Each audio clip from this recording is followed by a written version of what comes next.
What's your name? My name's IELTS.EZ.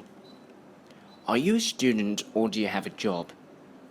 I'm currently working for an English center as a full-time toilet cleaner.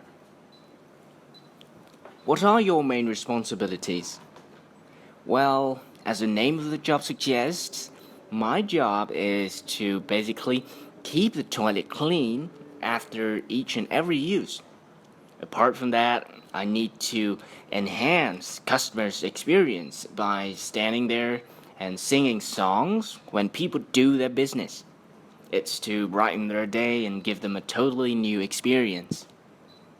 Is your work the same as what you imagined it would be before you started it? Well, for the most part, yes, but definitely not the singing part. I never thought toilet cleaning would entail such challenging task. You know, it's toilet cleaning, not toilet singing, for God's sake. But that's also what I love about my job and my center, being challenging and innovative and all. Is that a popular job in your country? I wouldn't say popular, but I would certainly say common, because, there's a high demand for the job. Every single business must have some sort of toilet facility, and they need proper cleaning, sanitizing, and stuff. And that's the part where people with expertise like me come in. Is your work difficult? As I just told you, it's mainly the singing part that's really difficult. I'm not particularly good at singing. But the cleaning part is relatively easy. It's like cleaning your own toilet at home, just more frequent. So, yeah, I wouldn't say it's a difficult job. Do you enjoy it? Not really.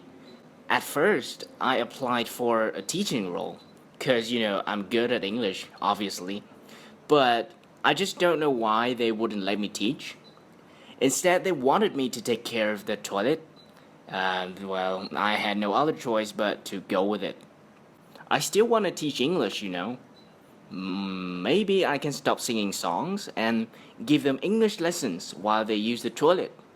Aha, that might be a good idea. Okay, let's talk about bicycle. Do you know how to ride a bicycle? Sure, I do. I think it's something everybody should know. My father taught me how to do that when I was 5 years old. I'm really good at that. Okay. Is it convenient to ride bicycles in your city? I don't know. It may be more convenient than cars because our streets are really narrow and super crowded. You can navigate much better using small vehicles like motorbike or a bicycle. But it's much less convenient compared to motorbike because it's much lower. You can't travel around the city with bicycles. It takes too much time. Whereas I think you can do that easily with a motorbike. Would you say it's safer for children to ride bicycle in your hometown? Ooh, certainly not. As you can probably see, our streets are full of crazy motorbikes, or should I say scooters or mopeds, because they are not motorbikes. And you have to share the lane with those crazy scooters, as well as big cars or trucks. They are really fast, and they can pose a big and sometimes fatal threat if you're not careful. So I think children should never ever ride bicycles on the streets of Hanoi without parent supervision or protective gears. Do you think children should be taught how to ride bicycle at school as extracurriculum subjects? Well, I reckon they should. Definitely. To me, riding bicycle is much like an exercise.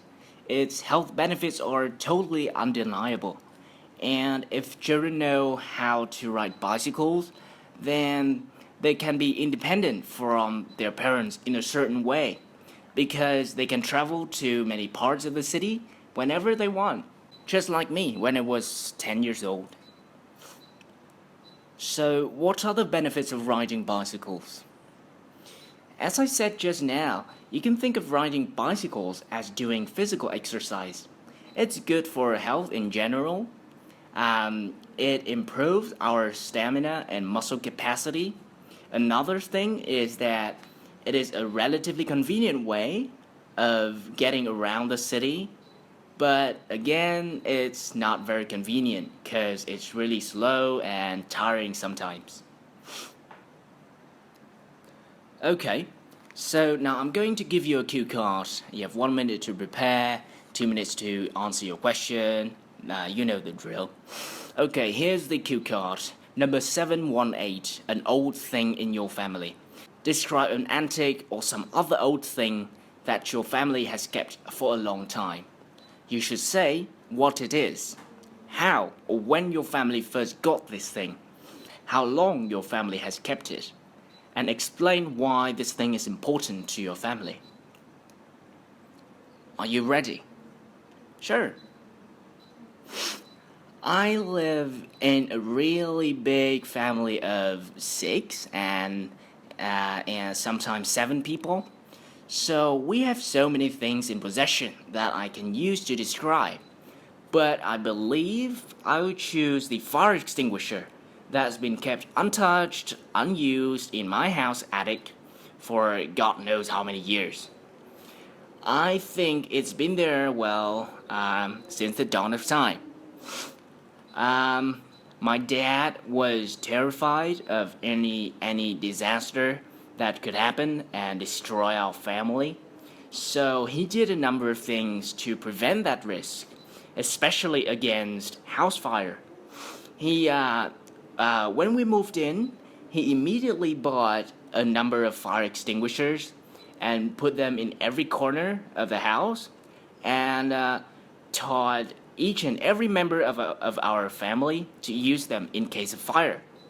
He also went so far as to move our kitchen to the 5th floor so that even if any fire breaks out from the kitchen, it wouldn't affect the whole house and kill the family. As a child, I've had so many good memories with the fire extinguisher. I used to hit my sisters with it when I was angry, because I have anger issues sometimes. But luckily, my sisters grew up just fine and are really smart. And when I watched Harry Potter and saw people using the flying broomstick, I used to pretend that the fire extinguisher was the flying broomstick and used it to fly around the house until my dad went crazy about me. My sisters and I really love this fire extinguisher. Well, not because it can put off fire and protect our family, but ironically because we sprayed it on each other's face and had so much fun while doing that. Okay, your time is up. Thank you. It was a good one. What sort of thing do people in your country like to keep for a long time? I don't know. Things related to a good memory, I guess.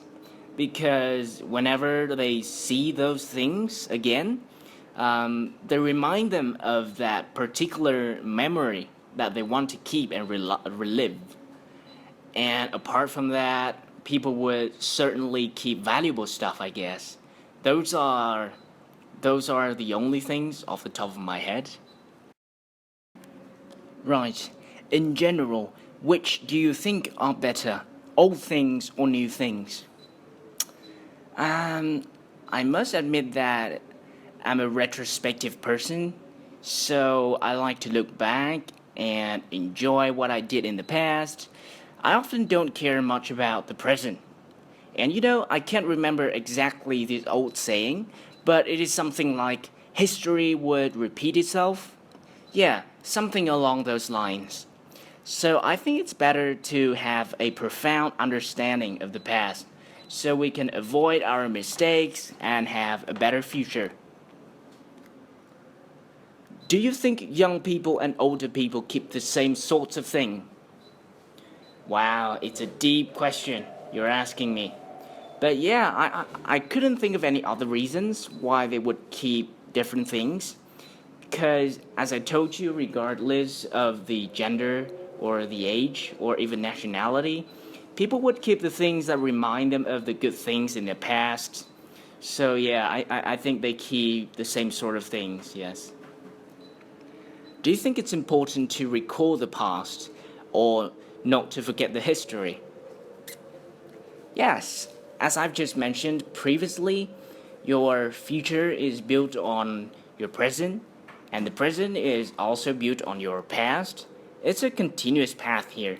So, you should certainly need to remember what you did wrong in the past so as to avoid repeating the same mistake twice.